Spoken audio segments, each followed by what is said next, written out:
This episode of System Config is powered by Corsair.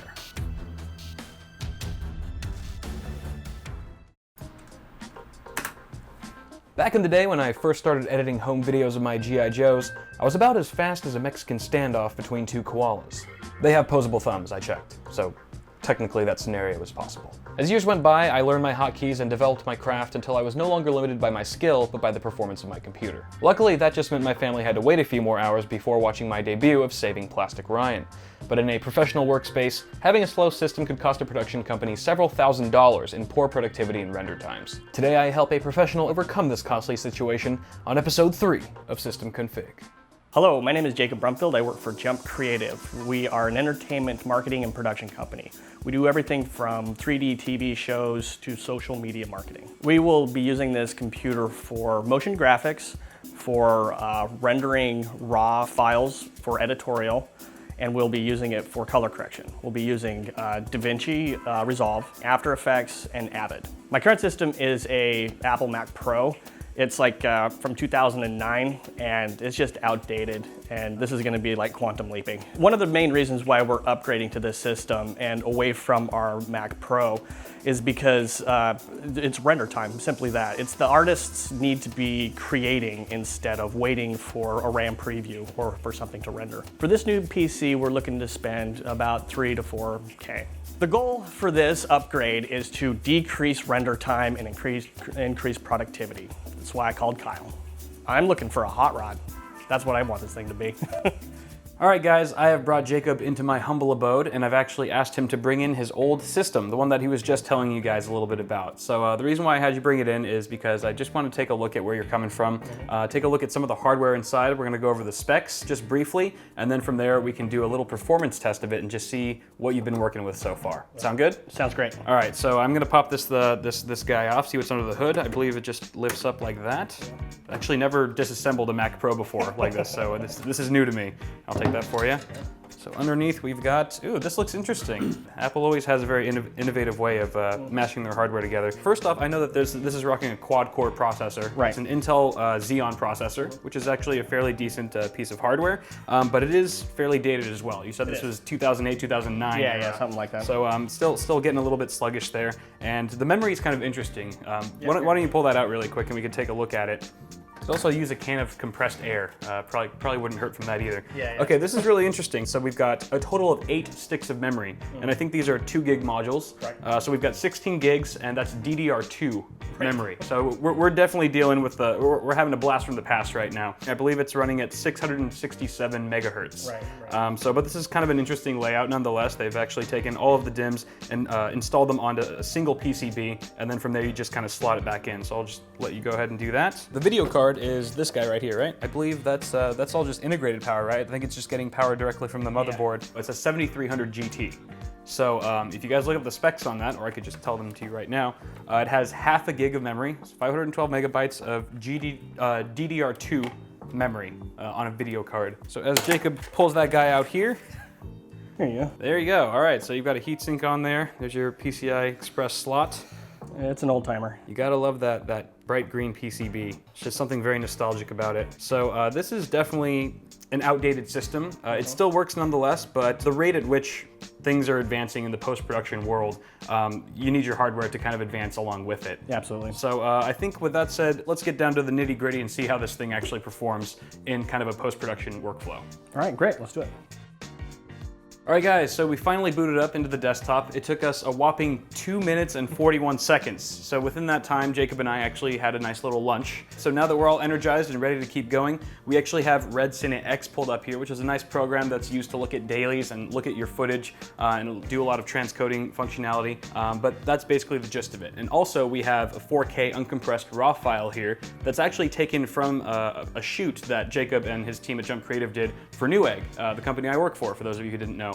It was for Eggy's video. It was a thing that we did at CES. Really cool production, but this is a clip from that. And we're basically just gonna do a quick run through and see how it does playback at different resolutions. So why don't you walk us through that, Jacob? All right, cool. So I've loaded a couple of these into the media bin, and we'll see if we can play it back. We're at 8th resolution right now, or 8th quality. and It's looking all right so far. It'll play back. If we go to quarter, you'll see that it'll play back for a bit, and then it thinks, and then it'll... But definitely like more than a hiccup. I mean, it completely stops. It's really not workable. Real time is already gone at a quarter resolution. And then at half quality, we run into an issue where it takes it even a while to load the frame. Wow. And then for playback, it'll sit there and think for a while, and then it'll jump into playback. And then once it jumps in, it goes for about a second, Yep. less than a second, and then stops again. So just one more test before we actually move on to the hardware of your new system, and that's going to be a render test. We're going to take a clip, 4K uncompressed once again, and we're just going to render it and see how long it takes, because honestly, that can take a long time if you're running with a slow system, right? Right, totally. So what kind of clip do we have, and what settings are we going to be transcoding with? We have a red raw file from the shoot he was talking about earlier, and we're gonna export it as an MXF. Hit test. Okay, now it's rendering in the exports pane. And how large would you say this file is? Like how many gigs is this one file that we're doing? This one file it's likely 7 or 8 gigs. Okay. And do you know the length of the clip about? Okay, it's 50 seconds. So a 50-second clip at 4K uncompressed is taking 14 minutes, almost 15 minutes to render this one file, and it's not even a minute long. So hopefully we can actually squash that number down significantly with this new build. So why don't we switch gears here and talk about the actual hardware that we're going to be putting into this new awesome editing rig. For an editing rig of this caliber, it's imperative that it can support a large capacity of high-speed memory while offering substantial PCIe support. So the Ivy Bridge E platform seems like an appropriate choice with its quad-channel memory interface and a ridiculous amount of PCIe lanes. At the heart of this x79 build is the Core i7-4930K, which sports 6 cores and 12 threads to help Jacob minimize those render times. Since this is a workstation PC, it makes sense to go with a workstation board. So here we have the Asus P9X79WS. Workstation motherboards are generally built with higher grade componentry than their standard or gaming series counterparts, enhancing their performance and increasing reliability. High-resolution video editing is definitely a task that benefits from lots of high-speed RAM, so we decided to go with this Corsair Vengeance quad-channel memory kit rated at 2133 MHz. And due to the awesomeness that is the X79 platform, there's 4 more empty DIMM slots in case Jacob wants to expand his memory bank even further later down the line. The video card of choice is NVIDIA's Quadro K4000 with 3 gigs of GDDR5 memory and 768 CUDA cores. This beast of a workstation card is crafted entirely by NVIDIA to ensure supreme reliability and integration with professional applications. The card retains an unobtrusive single-slot form factor, and notable features like 10-bit color depth is sure to aid with accurate color correction in DaVinci Resolve. Cooling our 4930K is the H100i all-in-one liquid cooler from Corsair. Aside from great thermal performance thanks to the 240mm radiator and 2 SP fans, the Corsair Link software is handy for monitoring temperatures and controlling fan speed straight from the OS. For power, we have the Corsair AX 860-watt power supply. It's fully modular, 80+ platinum certified, and comes with black sleeved cables that are long enough to accommodate larger cases. It can also go incognito when the system is idling or doing basic tasks, stopping the fan completely for silent operation. Moving away from the sluggish load times of the Mac Pro's mechanical hard drive, we're throwing in an SSD for our operating system and the bulk of applications Jacob will be using to make them videos. Corsair's Neutron GTX has a wicked fast LAM controller for data-intensive tasks and does an outstanding job in write consistency, meaning write performance won't be heavily compromised as the drive fills up. Of course, we still need a mechanical drive to store the bulk of data that will be captured on a regular basis, so we've gone with the WD Black 2TB hard drive. Since Jump Creative already has a backup server with a serious RAID array from which they work from, it eliminates the need to set up a RAID configuration here, which is why more than one hard drive in this case would be superfluous. Now, as we all know, optical media hasn't been as necessary these days, but every now and again a situation arises where you wish you had installed an optical drive in your rig. So with the prospect of better safe than sorry, we've included this combo Blu-ray drive from Asus. I also thought it'd be a good idea to throw in this card reader from Rosewill to help streamline the capturing process when shooting on flash media. It beats having to fiddle with an external card reader, and it's advertised to support 40 different types of memory cards, all of which I'm sure Jacob will be using. Rounding out this lineup of parts is our chassis. The Corsair 750D from their Obsidian series is an excellent choice for an editing system, in part to having great airflow, a spacious interior for large hardware, and generous support for additional hardware like having 9 expansion slots. It also has a classy aesthetic and a large side panel window to appreciate those pretty workstation components. Adding on a copy of Windows 7 Professional for our operating system brings the total cost of this build to $3,200, veering towards the shy end of Jump Creative's budget. And since looking at all this perfectly packaged hardware is giving me major build anxiety, I think it's time that we put this together.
All right, the build is finally done. We've put all of the hardware together. This thing looks pretty freaking sweet if you ask me. Looks great. And I'm assuming it's going to be somewhat of a powerhouse when we get into the actual performance test, which we're going to do in a moment. I briefly just did want to mention a few of the shortcomings or a few of the obstacles that I faced when building the system.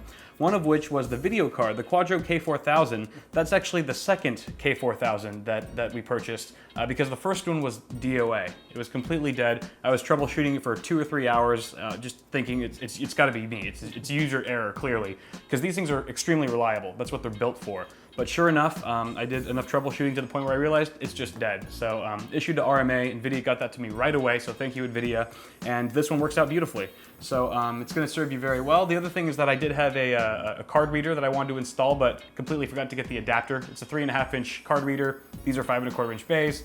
Didn't have the adapter, so maybe that's something that Jacob and his team can install later if they need that type of connectivity. I think there was a couple things that you were gonna even add on further to this system, one of which was gonna be dual booting, correct? Yeah, we were gonna, I want to dual boot it into Linux because we have DaVinci, which runs in an enterprise level in Linux that really benefits by the speed and performance that Linux can bring to it. Gotcha. Because you can add other nodes and a lot more cards and other stations to help with rendering. So you just offload some of that duty somewhere else. Nice. The other thing we're looking at is probably putting a Blackmagic, the 4K Extreme card in there too, awesome. so we can get the 4K out monitor capabilities along with the new Red Rocket card. Yeah. That really helps debear this red footage. Sweet, sounds good. And you've got plenty of open PCIe slots to help you with that. There's 4 more in there. That's great. Why don't we start it off by booting this thing on and kind of starting off where we left off with the boot test. Right. I think the time to beat is 2 minutes and 41 seconds, which I don't know, man. I don't know if we can do it. It's going to be tough. Fingers crossed. Here we go. I got my timer right here, and go. I like the digital readout on the board. Yeah, it's a debug LED. So if there's anything that's wrong with the system, it'll spit out a code, and you can actually look that code up in a legend in the manual. It'll tell you exactly what's wrong. Like, oh, that's great. Stick of memory not seated, so you don't have to sit there for a couple hours troubleshooting. It'll just have it right there for you. I really like that. So we're already starting Windows. We got the Windows logo. I gotta get ready to stop this. Oh, Windows updates. We've been punked. We've been punked. Oh no, we have to do this twice. This doesn't count. We're cut. We're redoing that. 3, 2, 1, start. Boot, boot, boot. My guess is it's gonna boot up about 30 seconds or so. 30? If I had to guess. Ready? Oh, stop. Oh, nope. I gotta keep going. Ah, damn it. Okay, so that was probably about 3 seconds that I needed to add on because the little thinky icon was still going. So that's about 34 seconds. It's not bad. 34-second boot time, down from 2 minutes and 41 seconds. So that's not terrible. Yeah, that's great. Now, the next test would be to do the playback test. Yeah, let's check this guy out. So let's reopen Red Cine X and take a look at that same. We're going to be using the same clip that we were using in the last computer for the Mac Pro. Here we're at 1/8 quality. And 1/8 was able to handle it pretty well, right? Yeah, it could play 1/8. So it can play it real time. So of course, this is going to be able to match that at least. Looks extremely smooth, no problems. Now 1/4 is where we started to see a hiccup or two with the last system. It would play for a couple of seconds and it would stall. Yeah. It would play and then it would stall. Gotcha. All right, so let's see how this fares. So far, so good. No hiccups. None. Still going real time. All right. All right. True test. Half res. It's gonna hiccup. Huh. Never. Wow. Okay. So awesome. you guys can clearly see that we're having no issues at all running this real time, even up to half quality. Can we see what entire full quality looks like? Okay, so we're getting a bit of choppiness here. A little bit of yeah. But it's still not. It still plays. It still plays. It's not coming to a halt like it was at quarter with Mac Pro. So all in all, this is looking really good. Awesome. So I think the next test, I think we're ready to do our render test. So we're actually just going to use the exact same settings as we were with the Mac Pro. Once again, it's a 50-second clip, and it's 4K uncompressed res. Okay, make sure our settings are the same. Okay, where should we put this guy? I like putting things on the desktop because I can see it. I don't forget about it. It just doesn't like hide in my system forever. Holy crap. It's going. It's almost done. Shut up. 50%. 10 seconds ETA. Wow. That's ridiculous. Okay, all right, so. It's done. And that took, I didn't even have time to press the timer. That must have been less than 10 seconds. Yeah. So we went from 14 minutes and 11 seconds, I believe. 14 minutes to 10 seconds, less than 10 seconds. That's, I don't even know what percent increase that is of speed, but. It's extraordinary. That's extraordinary. Well, you guys are in good shape now. Hopefully this will save you guys a lot of time, and I know in the film industry, time is money. Absolutely. So this is going to be a huge help and improvement to you guys. And is this the first PC that you're actually integrating into your workflow, or one of the first ones? Yeah, it's our first one, Nice. and we're planning on going directly into just all PCs. Awesome. We're getting out of the Mac ecosystem. Awesome. Sounds good, man. Yeah. Well, if you need another PC, you know where to find me. Yeah, for sure, man. Thank Awesome. you. Well, Jacob, thank you very much for your time. Well, thank you. And thank you guys for watching this video. If you guys enjoyed it, please like and subscribe to Awesome Sauce News if you haven't already, and I'll see you guys in the next one.